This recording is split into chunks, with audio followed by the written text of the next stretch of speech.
আসসালামু আলাইকুম। কালবেলা টিভিতে সবাইকে সুস্বাগতম। ৩৭টি মামলার জামিন পেয়ে কারাগার থেকে মুক্তি পেয়েছেন মাওলানা মামুনুল হক।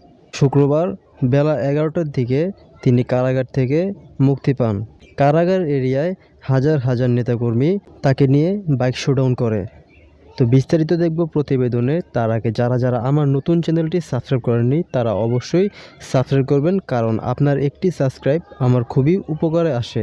গাজীপুরের কাশিমপুর হাই সিকিউরিটি কেন্দ্রীয় কারাগার থেকে জামিনে মুক্তি পেয়েছেন হেফাজতে ইসলামের সাবেক কেন্দ্রীয় যুগ্ম মহাসচিব মাওলানা মামুনুল হক।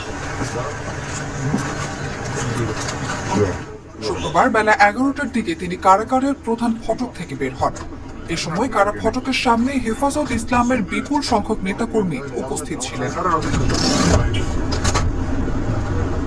মুক্তির বিষয়টি নিশ্চিত করেছেন কাশিমপুর হাই সিকিউরিটি কেন্দ্রীয় কারাগারের senior jail super Subrata Kumar বালা।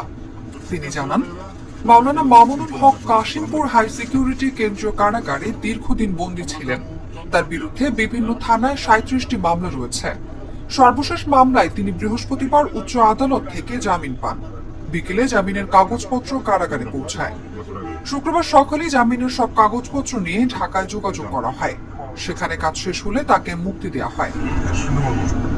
উল্লেখ্য, ২০২১ সালের ৩ এপ্রিল নারায়ণগঞ্জের সোনারগাঁয়ের রয়্যাল রিসোর্টে এক নারীর সঙ্গে হেফাজত নেতা মাওলানা মামুনুল হককে অবরুদ্ধ করেন স্থানীয় আওয়ামী লীগ নেতাকর্মীরা। পুলিশ ঘটনাস্থলে গিয়ে তাদের জিজ্ঞাসাবাদ শুরু করে। ১৮ এপ্রিল মোহাম্মদপুরের মাদ্রাসা থেকে মাওলানা মামুনুল হককে গ্রেফতার করে পুলিশ। এরপর তার বিরুদ্ধে দেশের বিভিন্ন থানায় ৩৭টি মামলা করে। ভিডিওটি ভালো লাগলে অবশ্যই আপনার মহামূল্যবান সাবস্ক্রাইবটি আমাকে দিয়ে আমার চ্যানেলের পাশেই থাকুন।